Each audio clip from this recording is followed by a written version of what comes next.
दिल्लीमध्ये काँग्रेसच्या छाननी समितीची बैठक झाली। या बैठकीत निवडणुकीसंदर्भात काँग्रेस नेत्यांची चर्चा झाली। या बैठकीला काँग्रेसचे प्रदेशाध्यक्ष अशोक चव्हाण, विरोधी पक्षनेते राधाकृष्ण विखे पाटील, काँग्रेसचे प्रभारी मल्लिकार्जुन खरगे उपस्थित होते।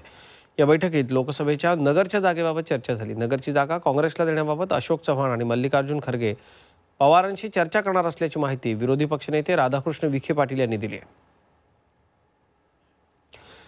आणि विरोधी पक्षनेते राधाकृष्ण विखे यांच्याशी चर्चा केली आहे माझे सहकारी रामराजे शिंदे यांनी।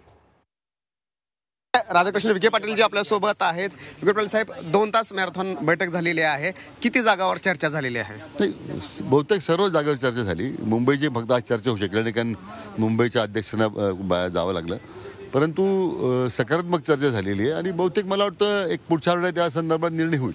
अच्छा, पण किती जागांचा यावेळेस विचार झालेला आहे? नाही, काँग्रेसकडे ज्या जागा 26 जागा आलेल्या आहेत काँग्रेसच्या वाट्याला, मुंबई सोडलं तर बाकी सर्व जागावर चर्चा झालेली आहे। बरं, पण काही जागावरून आणखीन सुद्धा रखडलेला आहे। नगरचीच जागावरून राष्ट्रवादीशी पण चर्चा झालेली आहे का, किंवा आज चर्चेमध्ये काय आहे? राष्ट्रवादीशी चर्चा करण्याची भूमिका खरं म्हणजे प्रदेशाध्यक्ष बोलतायत, महाराष्ट्राचे प्रभारी चर्चा करतायत, पण इथे हा विषय आज काँग्रेसच्या करता ज्या जागा आल्या होत्या आणि त्यासाठी जी उमेदवाराची शिफारस राज्य समितीने केलेली आहे त्यावर चर्चा झाली आज। अच्छा, पण